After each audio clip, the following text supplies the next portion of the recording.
Վերադարձանք տաղավար սիրելի հեռուստադիտողներ, խոսում էինք երաժշտությունից, որը իրականում շատ կարևոր է, բայց մի այլ կարևոր թեմա եւս կա, խոսքը առողջության մասին է, մասնավորապես երեխաների, նորածինների, մինչև 1 տարեկան երեխաների, իսկ ավելի կոնկրետ, ինչպես եւ ինչ քայլերով պետք է հավելյալ սնունդը ներմուծենք նրանց առօրյա։ Այս ամենի մասին խոսելու ենք մասնագետի հետ։ Տաղավարում է մանկական հոգեբան երեխաների սննդային վարքի մասնագետ Սաթինե Բարսեղյանը։ Ողջույն։ Ողջույն, շնորհակալ եմ հրավերի համար։ Մենք ենք շնորհակալ առավոտը այս կարևոր թեմայով մեր հեռուստադիտողների հետ ժամանակը անցկացնելու համար եւ սկսենք սկզբից։ Ինչպես պետք է առհասարակ հասկանալ, որ երեխան ունի հետաքրքրություն հավելյալ սննդի նկատմամբ։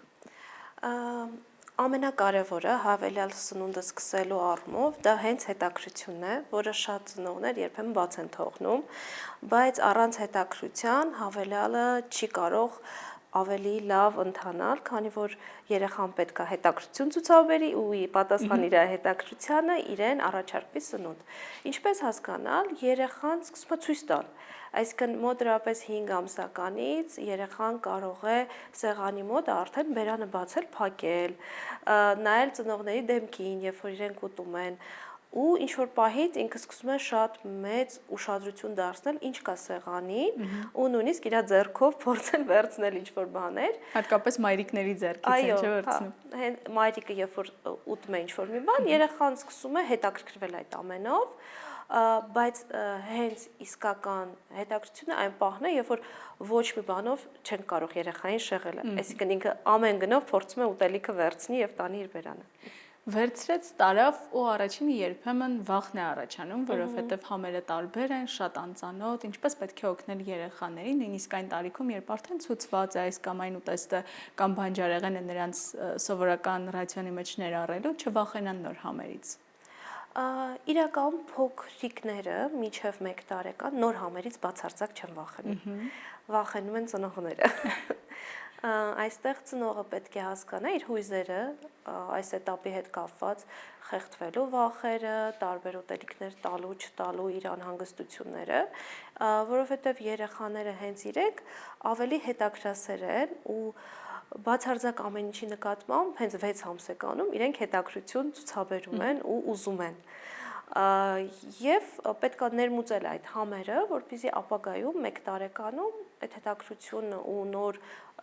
համեր ուտելու ցանկությունը չնվազի։ Այստեղ նաև ծնողների վախերը փորձենք փարատել, եթե երեխաների մոտ 6-ից շուտ կամ 6-ից 6 ամսականից ուշ է արթնանում այդ էմոցիաները նոր սնունդի նկատմամբ։ Դա ինչ որ խանգարման արդյունք է կամ հետաքրքրության պակասի, պետք է ստիպել երեխային, թե պարզապես պետք է թողնել մինչև իր մոտ կառաջանա այդ ցանկությունը։ Եթե շուտ է արտանում ցանկությունը, ապա պետք է մի հատ ուսումնասիրել պատրաստ լինելու մյուս նշանները, այսինքն երեխան կարողանում է աջակցությամբ նստել, քաշը կրկնապատկել է թե ոչ, ու դա իսկական հետաքրքրություն է, թե ուղղակի պահի տակ ինքը ինչ որ բան հետաքրքրեց, վերցրեց ու եթե գթալ տայեք, ինքը գթալը կվերցներ, օրինակի համար։ Իսկ եթե ուշ է հետաքրքրությունը առաջանում, պետք է հասկանալ երեխան վաղաժամ է ծնվել, թե ոչ, որովհետև վաղաժամ ծնված երեխաների դեպքում կարող է հետաքրքրությունը մի քիչ ավելի ուշ առաջանալ ու փորձել առաջացնել այդ հետաքրքրությունը երեխայի մոտ ծնվելով։ Սա շատ հետաքրքիր թեմա է իրականում եւ շատ մայրիկներ անդադար փորձում են ինքնակրթվել, այսօրվա ընթացքում էլ մենք խոսում էինք ինքնակրթության մասին, որովհետեւ դա շատ կարեւոր է, իրականում պետք է լինենք տեղեկացված, որպեսզի կարողանանք հաղթահարել այս կամ այն առաջացող խնդիրը, բայց այդ ընթացքում նաեւ պետք է հիշենք, որ յուրաքանչյուր գրված փաստ չէ, որ պետք է առանց մասնագետի հետ ճշտելու կիրառել երեխաների հետ, օրինակ տալիս ենք ինչ-որ մի ուտելիք, որը ցուցված է 6 ամսականից կարելի է տալ, բայց երեխան հրաժարվում է։ Ինչ պետք է անենք այս դեպքում։ Պետք է առաջինը դիմել մասնագետի, թե ինչ-որ մի ժամանակ հետո նորից փորձենք։ Իրական 6 ամսեկանում հավելյալը հենց հավելում է իր հիմնական սնունդին ու շատ երեխաներ 6 ամսեկանում դեռ ուտելու, այսպես ասած, հմտություններ ցույց չեն տալիս ու դա հենց հմտություն է, որը զարգանում է ընթացքում ու 6 ամսեկանում կարող է երեխան մի հատ փորձի, մի հատ լպստի, մի հատ գծի ու դա համարվում է շատ բավարար։ Նույնիսկ, չէ՞։ Նույնիսկ հրաժարվի ու հրաժարվելու դեպքում ուղղակի պետքա դա ժամանակ առ ժամանակ հայտնվի սեղանին։ Ես հաճախ ասում եմ, որ եթե դուք ընտանիքով օրինակ այդ սնունդը ուտում եք, բնականաբար այդ սնունդը որոշ ժամանակ հետո նորից հայտնվելու է ձեր տանը, ձեր սեղանին ու այդ ժամանակ երեխան տեսնելով գուցե այդ անգամ ինքը ուզենա ուտել։ Նաև խոսենք բնազդների մասին, մենք շատ հաճախ ասում ենք, այսինչ բանն եմ ուզում ուտել, արդյոք երեխաների մոտ ակտիվ են այդ ցանկությունները, թե պետք է նաև սովորեցնել լսել մեր մարմնի լեզուն, որ հետագայում նրանք էլ հասկանան ինչի կարիք ունի օրգանիզմը, ինչպես արձագանքել այդ ցանկություններին։ Սա էլի հմտություն է ու շատ ծնողներին թվում է, թե առանց որևէ միջամտության երեխան կսովորի, ինչ-որ տարիքից կուտի, բայց չէ, երեխաներին ուտելու մշակույթ, ուտելու հմտություններ պետք է սովորեցնել, ինչպես մյուս բոլոր հմտությունները։ Քայլել, խոսել։ Այո, սովորեցնելն էլ այսպես է, մենք պետք է ապահովենք միջավայր, որտեղ երեխան իր այդ հմտությունները կկարողանա զարգացնել։ Իսկ այդ միջավայրը դա երբ որ առաջարկվում է սնունդը, ծնողը երեխայի հետ ուտումը իր օրինակով ցույց է տալիս ու ծնողը շատ ուշադիր է երեխայի արձագանքներին, նկատում է, երբ որ երեխան մերժում է, էլ չի պնդում, նկատում է, երբ երեխան սողացամ, երեխաները ցույց են տալիս, այսինքն ծնողը ավելի նրբանկատ է դառնում այս ազդանշաններին ու համապատասխան դրանց շարժվում է։ Իրականում մենք գիտենք նաև շատ ծնողների, որոնք հետաքրքրությամբ ոչ միայն հետևում են այդ ազդանշաններին, այլ նաև փորձում են արձագանքել, օրինակ այս կամ այն բանջարեղենից, երբ հրաժարվում է երեխան, նույնիսկ 1 տարեկանից բարձր երեխան, փորձում են ինչ-որ հետաքրքիր լուծումներով հավաքել ափսեն, կենդանակերպեր են փորձում ստանալ, որպեսզի հետաքրքրությունը մեծանա։ Արդյոք սա օգնում է, թե այնուամենայնիվ խաբելն է երեխային ճակերտավոր ասած, պարզապես այդ պահին տալիս են ուտելիքը, հետո չի աշխատելու այդ մեթոդը։ Սա մի քիչ հակասական տարբերակ է, որովհետև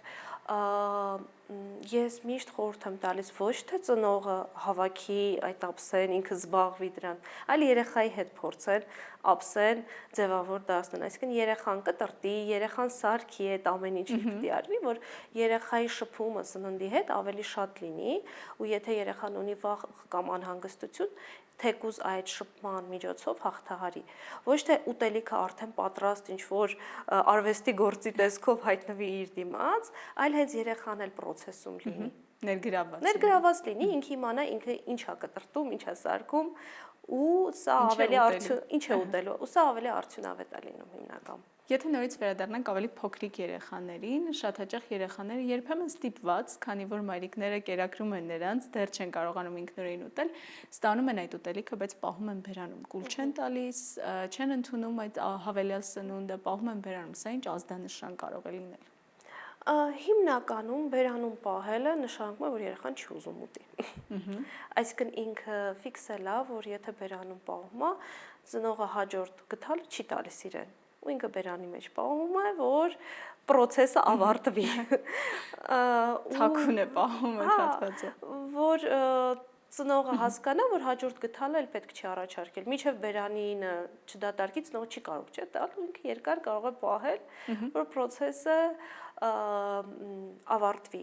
Նաև կարա լինի զգայական ինչ-որ խնդիր, այսինքն զգայական առումով երեխային պետք է այդ զգայությունը բերանի մեջ ուտելիքի ու ինքը պահում է, որ դա զգա։ Պետք չէ վախենալ ամեն դեպքում։ Ոչ, ամեն դեպքում կարելի է դիմել մասնագետի ու հասկանալ ինչ խնդիր է։ Վերջապես ինչպես ծնողները տարբեր են, սա արդյոք երեխայի մոտ հետաքրքրություն է եւ նա պատրաստ է այդ ուտեստնոր ինչ որ ուտելիքը հավելել սնունդը իրացիոնում ներգրավելու, թե պարզապես ռեֆլեքս է, ինչպես նշեցիք, եթե գտալն էլ փոխարենը տայինք, միևնույն է խաղալու է։ Այս դեպքում ինչպես այդ ցանկությունները բերել նաեւ այն դաշտ, որ երեխան քիչ-քիչ հոգեբանորեն էլ պատրաստվի հավելել սնունդ ընդունելուն։ Ինչպես ասեցի, երեխայի հետ նստել սեղանի մոտ, մինչև հավելյալը սկսելը, արդեն մոտորապես 4.5-5 ամսեկանից երեխան մայրիկի հետ, երբ որ մայրիկը ճաշում է, նստում է կամ հայրիկի, այո, տարբերություն չկա, նստում է սեղանի շուրջ, ինքը արդեն տեսնում է ինչ է տեղի ունենում, առհասարակ երեխաները ուտել սովորում են նայելով, այսինքն իրենց, երբ որ մենք անսպասելի մի օր բերում ենք կերակրատորին ենք դնում ու փորձում ենք կերակրել, իրենց համար դա շատ, իրենց համար դա շատ անսպասելի է, իրենք բացարձակ չեն հասկանում ինչ է տեղի ունենում։ Բերել սեղանի մոտ, երբ որ ծնողները ուտում են, դանդաղ ցույց տալ իրենք ոնց են ուտում ու երեխայի մոտ բնական ձևով այդ ամենը կզարգանա ու ոնց հասկանալ, որ հետաքրությունը հենց սննդի նկատմամբ է, անհնար է դա չհասկանալ, որովհետև երեխան ուղղակի պոկում մայրիկի բերանից փորձում է անել ուտելիք ու տանել իր բերան։ Իսկ կան այնպիսի բաղադրիչներ, որոնք արգելված են գոնե մինչև 1 տարեկանը եւ խստիվ չի կարելի երեխաներին տալ թեկուզ համտեսելու համար։ Այո, դա շաքար պարունակող մթերքներն են, բոլոր տեսակի շաքար պարունակող մթերքները, մեղր չի կարելի եւ չի կարելի կոֆիկատ տալ որպես ըմպելիք։ Աղը մինչև 1 գրամ թույլատրելի է համարվում, այսինքն ինչ որ սնունդ, որը շատ քիչ քանակությամբ աղ պարունակի, խնդիր չի համարվում։ Օրինակ, հացը, որի մեջ մի քիչ աղ կա, դա խնդիր չի։ Ուղղակի ճաշերին պետք չի աղ ավելացնել։ Եվ որպես ամփոփում, ինչպես կարող ենք պայքարել ծնողների վախերի դեմ, որ երեխան չուտող է մեծանում, չի սիրում ուտել ու շատ տարատեսակ մտքեր են առաջանում այս ամենից նրանց մոտ։ Սրա դեմ պետք չի պայքարել, առաջինը ծնողը պետք է ընդունի իր այս անհանգստությունները ու փորձի հասկանալ, որտեղից են գալիս այս տագնապները, որովհետև երբեմն ինչ-որ հիմնավորում ունենում են ու փորձի ավելի գիտակից ու փաստային